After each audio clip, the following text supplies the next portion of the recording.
Technical problem के कारण हमारा वीडियो है पॉज हो गया था, तो उससे आगे हम पढ़ेंगे। सब्जेक्ट हम पढ़ रहे थे, इट इज whom और which वी टॉक अबाउट और one who performs an action. यानी सब्जेक्ट क्या होता है, इट इज whom और which। whom का मतलब यहाँ पे पर्सन से है और which का मतलब थिंग से है, यानी कोई थिंग भी हो सकती है ये, या पर्सन एनिमल भी हो सकता है। वी टॉक अबाउट यानी जिसके बारे में हम बात करते हैं वो हमारा सब्जेक्ट होता है। इसके बाद और one who performs an action, और जो यानी एक्शन को परफॉर्म करता है वो हमारा सब्जेक्ट होता है। यानी जिसके बारे में हम बात कर रहे हैं वो सब्जेक्ट हो सकता है, या फिर जो किसी एक्शन को परफॉर्म करता है यानी कोई भी कार्य करता है वो हमारा सब्जेक्ट होता है।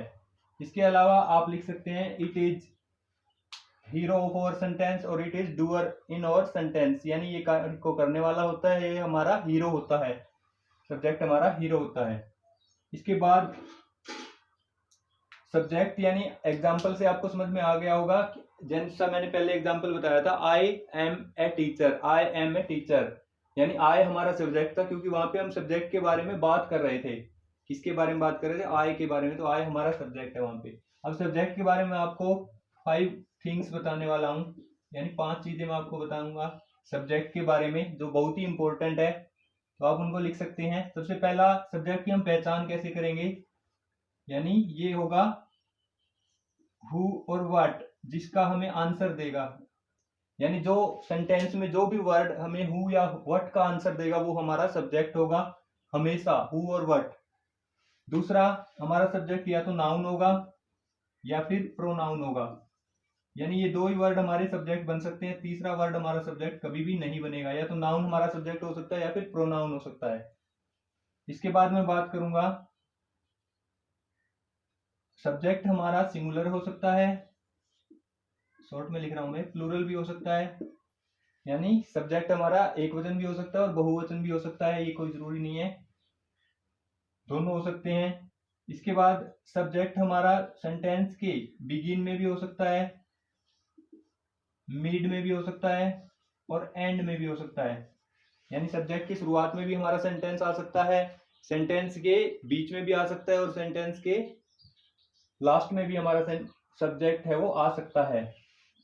इसके बाद में बात करूं मैं, सब्जेक्ट हमारा 1 वर्ड में भी हो सकता है या फिर मोर देन 1 वर्ड में भी हो सकता है, मोर देन 1 वर्ड, यानी एक से ज्यादा शब्दों में भी हो सकता है। 5 चीजें हमें याद रखनी है। हु और व्हाट का जो आंसर देगा वो हमारा सब्जेक्ट होगा, नाउन हो सकता है या प्रोनाउन हो सकता है। यहाँ पे मैं आपको बताना चाहूंगा, कुछ बच्चे समझते हैं कि कुछ यानी जो जीरंड बोलते हैं हम इनको, जीरंड और नॉन फाइनाइट 10th और +2 के बच्चे जानते होंगे।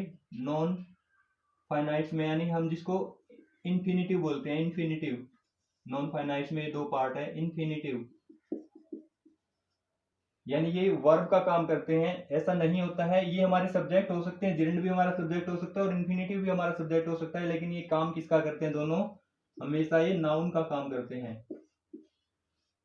फॉर एग्जाम्पल, जैसे आप, यानी यहाँ पे टाइम इतना नहीं है, मैं डिटेल में आपको नहीं करवा सकता। स्मोकिंग का एग्जाम्पल ले सकते हैं, smoking is injurious to health, तो स्मोकिंग है वो हमारा जिरंड है, यानी काम किसका कर रहा है, वो नाउन का कर रहा है। स्विमिंग हम लिख सकते हैं, swimming is a good exercise, तो स्विमिंग भी हमारा नाउन है। इसी तरह से इन्फिनिटिव बोलते हैं हम, टू इन्फिनिटिव, यानी जिसके पहले, जिस वर्ब के पहले टू लगा होगा वो हमेशा नाउन का काम करेगा। फॉर एग्जाम्पल, जैसे हम बोलते हैं to err is human, to forgive is divine, यानी गलतियां मनुष्य करता है और जो भगवान है वो उनको क्षमा कर देता है। तो टू एयर और टू फॉरगिव है वो दोनों नाउन का काम करते हैं, ना कि वर्ब का। इसके बाद इरेज कर रहा हूं मैं, सब्जेक्ट आपको आई होप समझ में आ गया होगा। अब मैं 2 एग्जाम्पल लिखने वाला हूं जिसमें हम सब्जेक्ट को मिड में और एंड में देखने वाले हैं।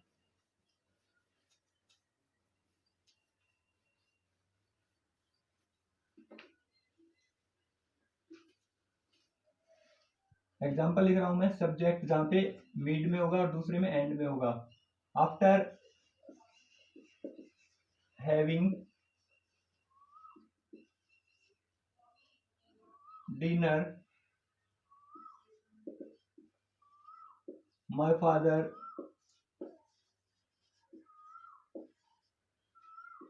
वेंट आउट, ये सेंटेंस मैंने लिखा है कि after having dinner my father went out. एक और सेंटेंस मैं लिखूंगा, उसके बाद मैं आपसे पूछूंगा कि यहाँ पे सब्जेक्ट कौन सा है। और real enemy is the corruption,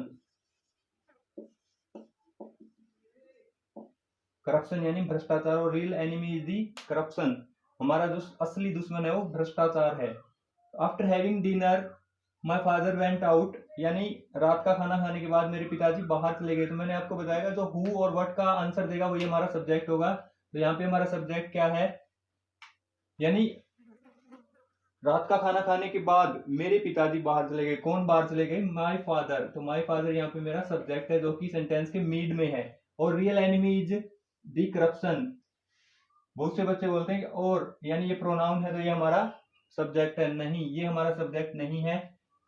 real enemy is the corruption, यानी आंसर कौन दे रहा है हमें, हु और व्हाट का, यानी क्या हमारा असली दुश्मन है या कौन हमारा असली दुश्मन है, तो करप्शन, दी करप्शन, यानी ये हमारा सब्जेक्ट है जो कि सेंटेंस के एंड में आया है। आई होप सब्जेक्ट आपको अच्छी तरह समझ में आ गया होगा।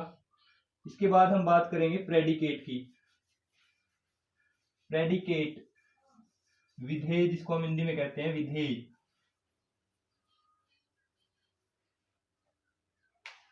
प्रेडिकेट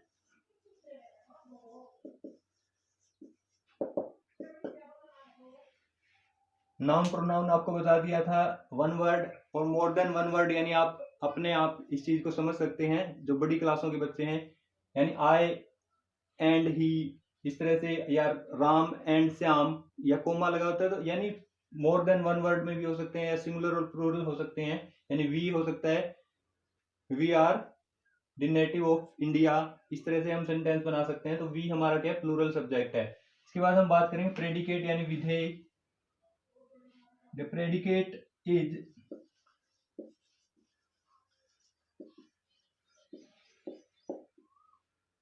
इज नहीं लिखेंगे हम यहाँ पे, सेज लिखेंगे। The predicate says something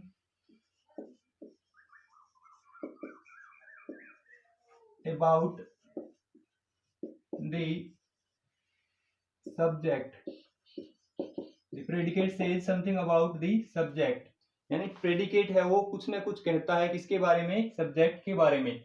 says something यानी कुछ ना कुछ वो जरूर बताएगा हमें सब्जेक्ट के बारे में, वही हमारा प्रेडिकेट होगा।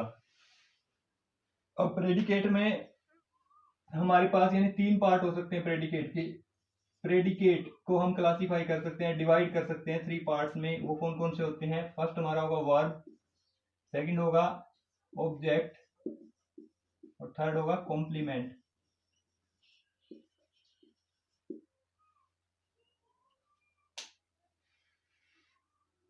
ये तीन हमारे पार्ट्स हो सकते हैं। तो ये आपको मैं यानी डिटेल में हम जो पार्ट ऑफ स्पीच करेंगे उस टाइम पे हम वर्ब और इसके बारे में हम पढ़ेंगे। लेकिन यहाँ पे मैं शॉर्ट में आपको बता देता हूँ, क्योंकि आज का जो वीडियो है उसी में हमें सेंटेंस के टाइप करने हैं जो बहुत ज़्यादा इंपॉर्टेंट है। और यानी टू पार्ट्स में हमने उनको डिवाइड किया है, बेस्ड ऑन पर्पज और बेस्ड ऑन स्ट्रक्चर। तो वीडियो बहुत ज़्यादा लंबा हो जाएगा, इसलिए हम इसको शॉर्ट में करेंगे। वर्ब यानी वर्ब क्या है, एक्शन वर्ड है, या फिर इसको हम बोल सकते हैं it express state of being, यानी ये स्टेट ऑफ बीइंग को भी रिप्रेजेंट करता है और एक्शन को भी रिप्रेजेंट करता है। यहाँ पे मैं लिख सकता हूँ वर्ब होगा स्टेट ऑफ बीइंग, जैसा हमने एग्जांपल में पढ़ा था आई एम ए टीचर, वो हमारी स्टेट ऑफ बीइंग को रिप्रेजेंट कर रहा था, वर्ब वहां पे एम। और एक्शन, ऑब्जेक्ट की हम बात करें तो receive the action of verb,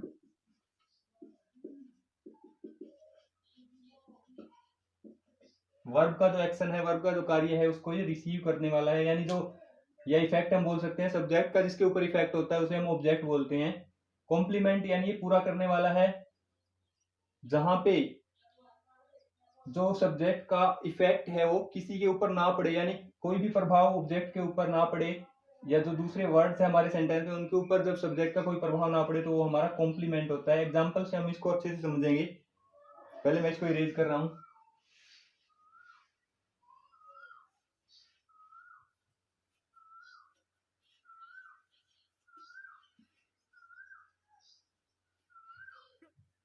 example मैं लिख रहा हूं,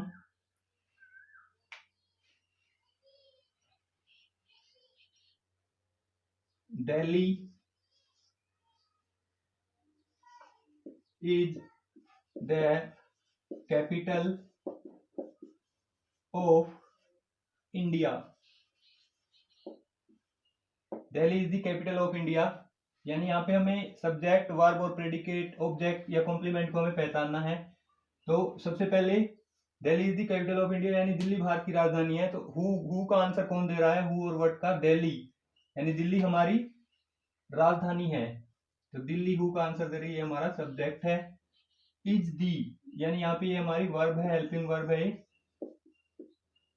दी capital of India, the capital of India यानी ये हमें इसका दिल्ली का ऑब्जेक्ट के ऊपर यानी दिल्ली का इंडिया के ऊपर तो कोई भी इफेक्ट नहीं हो सकता है। तो ये हमारा क्या होगा, कॉम्प्लीमेंट होगा, ना कि ऑब्जेक्ट होगा। कॉम्प्लीमेंट हम इसको बोलने वाले हैं, कॉम्प्लीमेंट। अगर इसके यानी दिल्ली का कोई इफेक्ट होता है या सब्जेक्ट का ऑब्जेक्ट के ऊपर इफेक्ट होता है तो हम उसको ऑब्जेक्ट बोलते हैं, अदरवाइज ये कॉम्प्लीमेंट हो जाता है, यानी सेंटेंस को पूरा करने वाला हम इसको बोलते हैं।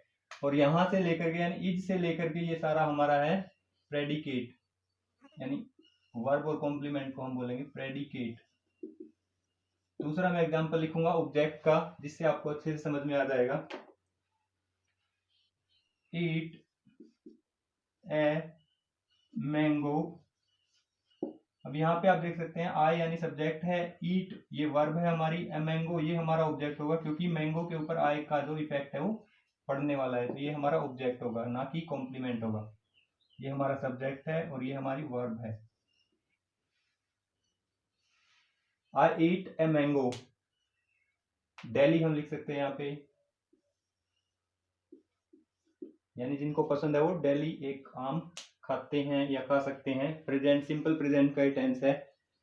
अब मैं बात करूंगा डबल ऑब्जेक्ट, यानी हमारे पास दो ऑब्जेक्ट भी हो सकते हैं एक ही सेंटेंस में। उनको आप कैसे पहचानेंगे, एक हमारा हो सकता है डायरेक्ट ऑब्जेक्ट और दूसरा हो सकता है इनडायरेक्ट ऑब्जेक्ट। तो वो भी आप एग्जांपल से समझेंगे। Rahul through the ball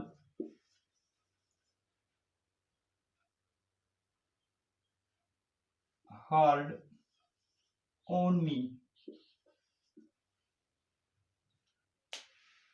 Rahul through the ball hard on me, यानी राहुल ने जोर से बॉल मारी मुझे या चोट पहुंचाई। राहुल यहाँ पे हम देखते हैं राहुल किसने, राहुल ने, यानी राहुल हमारा क्या है, सब्जेक्ट है। थ्रू या वर्ब है। द बॉल यानी ये हमारा ऑब्जेक्ट है, बाल के ऊपर इफेक्ट होगा ना राहुल जब उसको थ्रो करेगा। तो राहुल यानी ये बाल हमारा क्या है, ऑब्जेक्ट है। ये कौन सा ऑब्जेक्ट है, डायरेक्ट ऑब्जेक्ट है, डायरेक्ट ऑब्जेक्ट। इसके बाद हम बात करें हार्ड, ये इसको हम बोलेंगे यानी किस तरह से इसको क्वालिफाई कर रहा है, बाल को कितने जोर से उसको मारा है। तो ये हमारा ऑब्जेक्टिव कॉम्प्लीमेंट हम इसको बोलेंगे, ऑब्जेक्टिव कॉम्प्लीमेंट।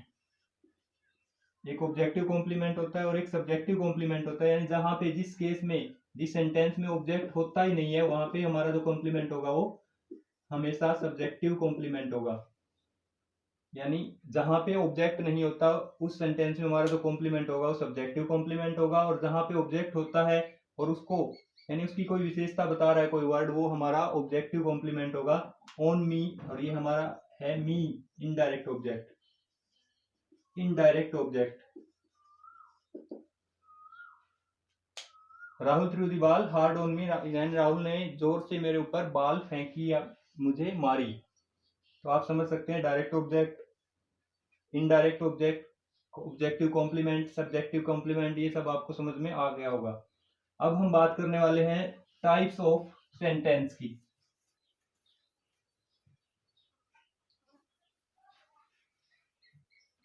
इंपॉर्टेंट टॉपिक है, मैंने पहले ही बताया था, टाइप्स ऑफ सेंटेंस। सेंटेंस कितने प्रकार के वाक्य होते हैं ये, यानी यहाँ पे दो हिस्सों में हमने इसको क्लासिफाई किया है। फर्स्ट है बेस्ड ऑन पर्पज,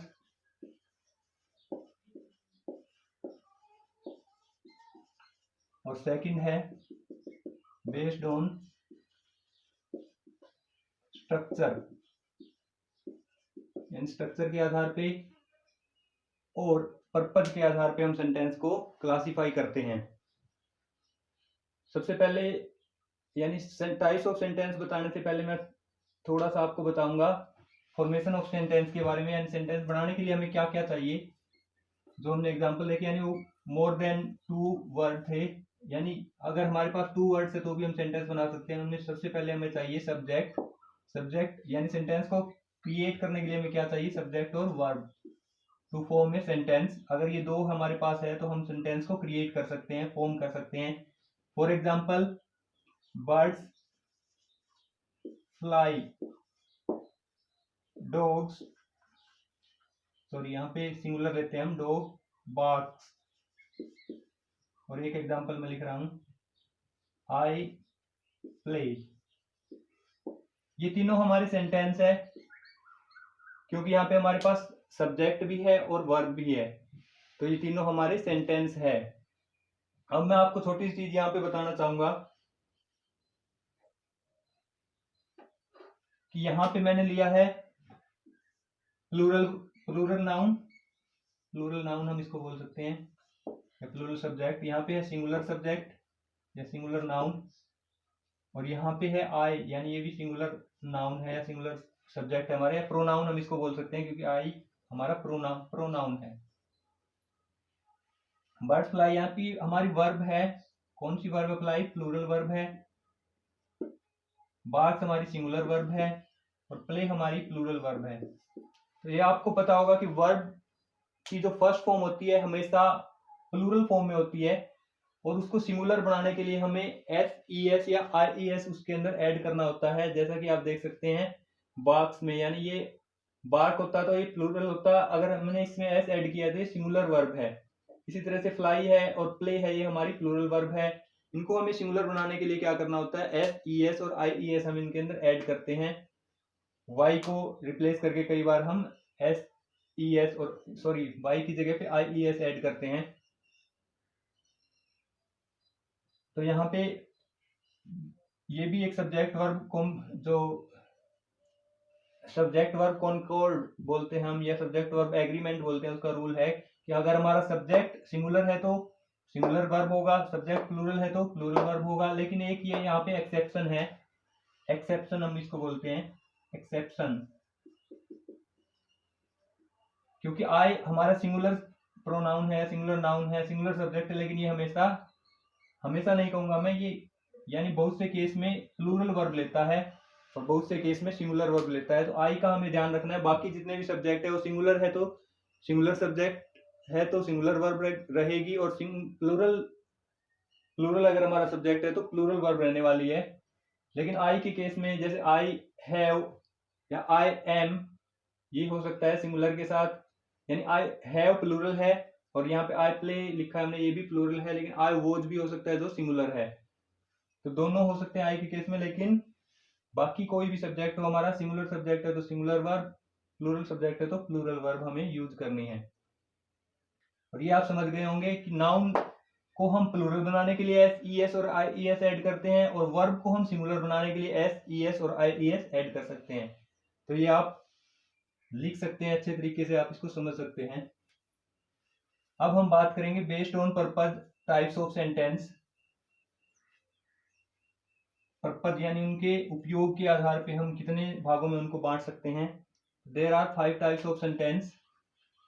फर्स्ट हम बात करेंगे असर्टिव सेंटेंस।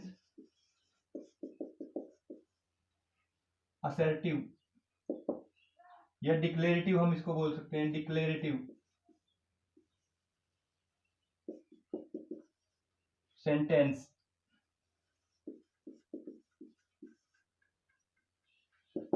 असर्टिव और डिक्लेरेटिव सेंटेंस, it expresses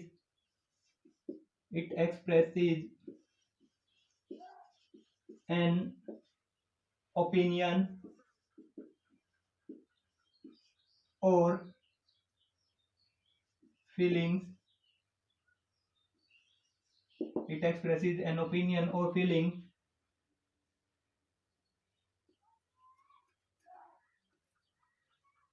इसके अलावा इट गिव्स एन, या गिव्स हम सीधा लिख सकते हैं, gives an, gives information,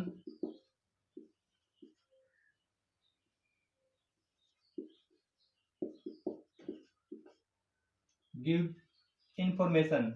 assertive sentence या डिक्लेरेटिव सेंटेंस, यानी हिंदी में आप सभी को पता होगा, इनको कथनात्मक वाक्य हम बोलते हैं। ये एक्सप्रेस करते हैं एक ओपिनियन को, यानी राय को, फीलिंग को, और इंफॉर्मेशन हमें देते हैं। इसके अलावा आप लिख सकते हैं एक लाइन इसमें, इट एंड्स विद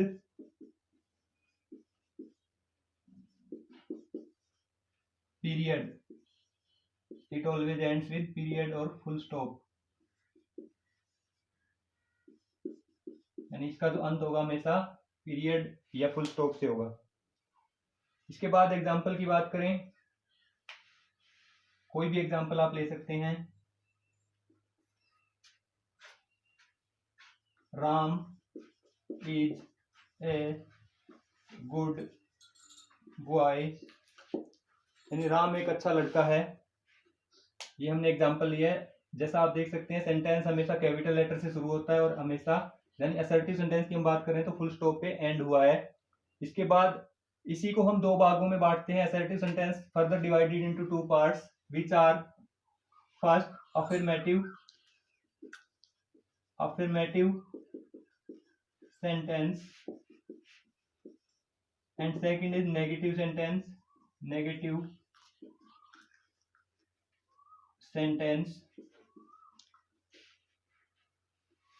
अफर्मेटिव यानी आप समझ सकते हैं सकारात्मक वाक्य, और नेगेटिव नकारात्मक वाक्य, यानी जिन सेंटेंस में पॉजिटिव हम देखते हैं, पॉजिटिव तरीके से हम सोचते हैं, वो हमारे अफर्मेटिव सेंटेंस होते हैं। और नेगेटिव यानी जहां पे हम नो, नॉट और नेवर एटसेट्रा इन वर्ड का हम यूज जहां पे देखने को मिलेगा हमें, वो हमारे नेगेटिव सेंटेंस होंगे।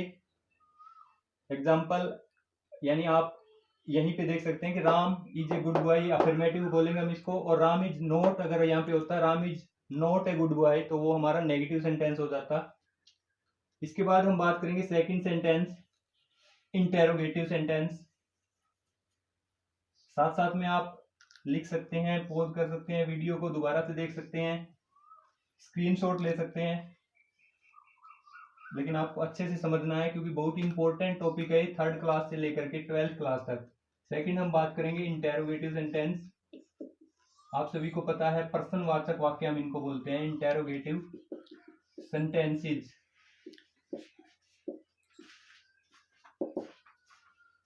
इंटेरोगेटिव सेंटेंस प्रश्नवाचक वाक्य है। इट आस्क्स ए क्वेश्चन, यानी यह एक प्रश्न पूछता है, इट आस्क्स ए क्वेश्चन। या फिर हम लिख सकते हैं interrogative sentence we use to ask a question. It ends with sign of interrogation, it ends with sign of interrogation, यानी ये हमेशा साइन ऑफ इंटेरोगेशन से एंड होता है। आप सभी को पता है इस बात का। अब इंटेरोगेटिव सेंटेंस में यानी प्रश्नवाचक वाक्य में दो प्रकार के सेंटेंस होते हैं जिनका मैं जिक्र करूंगा, यानी अच्छे से आपको समझना है उन बातों को। तो सबसे पहले मैं यानी हिंदी में उन एग्जाम्पल को बताऊंगा ताकि आप अच्छे से समझ सको, और उनका यानी जब भी आपको किसी क्वेश्चन का आंसर देना हो तो आपको बिल्कुल भी हिचकिचाहट ना हो, बिल्कुल भी कंफ्यूजन ना हो। एक मैंने लिखा हिंदी में सेंटेंस, क्या तुम खाते हो, और दूसरा सेंटेंस यानी प्रश्नवाचक वाक्य मैंने लिखा, तुम क्या खाते हो।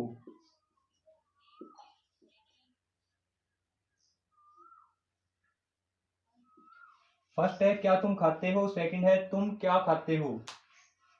दोनों ये सिंपल प्रेजेंट के टेंस है, सिंपल प्रेजेंट टेंस, यानी क्या तुम खाते हो और तुम क्या खाते हो। सबसे पहले आप बताएंगे कि इन दोनों सेंटेंस में क्या डिफरेंस है। यानी यहाँ पे हमने पूछा है क्या तुम खाते हो, और यहाँ पे पूछा है तुम क्या खाते हो, तो दोनों में बहुत ज्यादा डिफरेंस है। ये हम यानी पहले मैं इनको ट्रांसलेट करता हूँ, उसके बाद में हम समझेंगे। क्या तुम खाते हो, यहाँ पे इसकी इंग्लिश होगी do you eat, do you eat, क्या तुम खाते हो। सेकंड है तुम क्या खाते हो, तो यहाँ पे होगा व्हाट डू यू ईट, यानी डिफरेंस है वो बहुत बड़ा है। डू यू ईट क्या तुम खाते हो, और व्हाट डू यू ईट तुम क्या खाते हो। डू यू प्ले, यानी बहुत से एग्जांपल हम ऐसे लिख सकते हैं, do you play, what do you play, या why do you play, where do you play. इस तरह से यानी एक जो हमारे इंटरोगेटिव सेंटेंस होते हैं वो हेल्पिंग वर्ब से शुरू होने वाले होते हैं, हेल्पिंग वर्ब से शुरू होने वाले हमारे इंटरोगेटिव सेंटेंस होते हैं। दूसरे होते हैं WH फैमिली से शुरू होने वाले हमारे इंटरोगेटिव सेंटेंस होते हैं। तो ये आप यहाँ पे देख सकते हैं, ये हमारा जो सेंटेंस है हेल्पिंग वर्ब से शुरू है, और ये हमारा WH फैमिली से शुरू है। WH फैमिली में WH से शुरू होने वाले यानी when, why, how, where, which, while, ये सभी आ सकते हैं। सॉरी, व्हाइल नहीं होगा, विच, वेयर, व्हेन, हाउ, तो इनसे जो सेंटेंस शुरू होगा। अब इसके अंदर डिफरेंस क्या है, क्या तुम खाते हो, यानी यहाँ पे हमें सिर्फ यस और नो में आंसर देना होता है, यस और नो। क्या तुम खाते हो, कि हाँ या नहीं, यस और नो। यहाँ पे व्हाट डू यू ईट, यानी तुम क्या खाते हो, तो यहाँ पे हमें बताना पड़ेगा आई ईट ए बनाना, यानी मैं एक केला खाता हूँ। इस तरह से हमें डिटेल में बताना होता है जहाँ पे WH फैमिली लगा होता है। तो एग्जाम में आपको ध्यान रखना है, जहाँ पे भी यानी क्वेश्चन आंसर जो आपको वन लाइनर क्वेश्चन मिलेंगे वहां पे हेल्पिंग वर्ब से शुरू आपको क्वेश्चन मिल सकते हैं, लेकिन WH फैमिली से अगर शुरू है तो वहां पे हमें डिटेल में इसको एक्सप्लेन करना होगा। थर्ड सेंटेंस की हम बात करेंगे, इंपेरेटिव सेंटेंस। इंपेरेटिव सेंटेंस यानी आज्ञा सूचक वाक्य। इंपेरेटिव सेंटेंस, इंपेरेटिव सेंटेंस हमारे होते हैं it express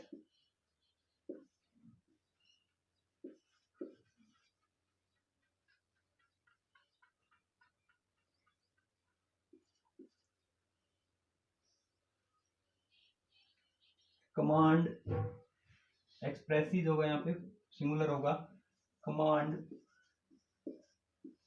order, request, advice,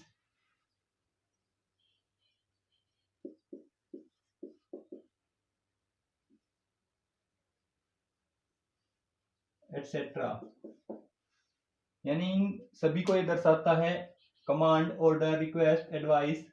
it ends with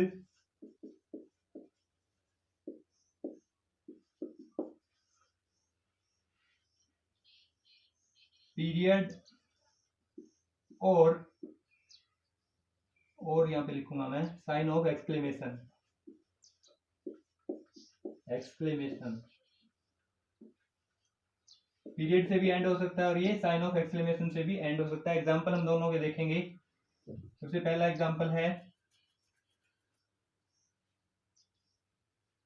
please switch on the light, please switch on the light, कृपा करके यानी जो बत्ती है उसे जला दो, यानी यहाँ पे रिक्वेस्ट को दर्शा रहा है प्लीज, तो ये हमारा इंपेरेटिव सेंटेंस है। यहाँ पे ये फुल स्टॉप पे एंड हो रहा है। एक मैं सेंटेंस लिख रहा हूँ, गेट आउट, जो हमारा सेंटेंस कंप्लीट यानी एंड होगा साइन ऑफ एक्सक्लेमेशन से, गेट आउट। इसके बाद मैं बात करूंगा फोर्थ सेंटेंस, इंपेरेटिव के बाद exclamatory.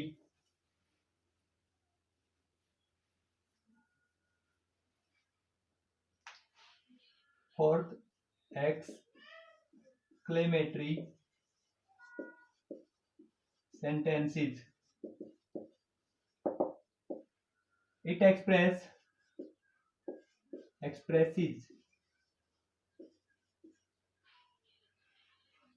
a sudden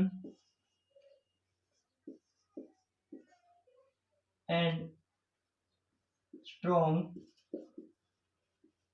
feeling or emotion sudden और स्ट्रॉन्ग फीलिंग और इमोशन को ये दर्शाता है।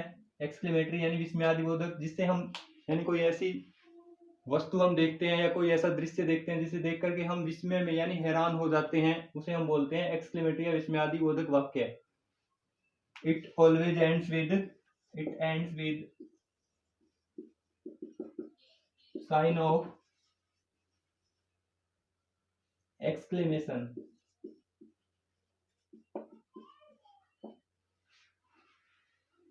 जॉय को भी है, सोरो को भी दर्शाता है, अल्लाह, हुर्रे, इस तरह के यानी वर्ड जहाँ पे हमें देखने को मिलते हो साइन ऑफ एक्सक्लेमेशन उनके साथ में हमें मिलेगा। तो इसकी पहचान बिल्कुल आसान है। एग्जाम्पल आप लिख सकते हैं, what a beautiful flower, sign of exclamation, what a beautiful flower. अब हमारा रहता है लास्ट सेंटेंस जिसकी हम बात करेंगे, ऑप्टेटिव सेंटेंस। ये मैं इरेज कर रहा हूं। ऑप्टेटिव सेंटेंस जिनको हम हिंदी में बोलते हैं इच्छावाचक वाक्य, जैसे नाम से हमें पता लगता है ऑप्टेटिव।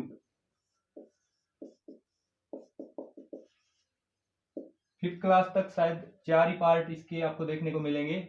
6th क्लास के बाद में यानी ऑप्टेटिव हम पढ़ते हैं। ऑप्टेटिव सेंटेंस इच्छावाचक। It expresses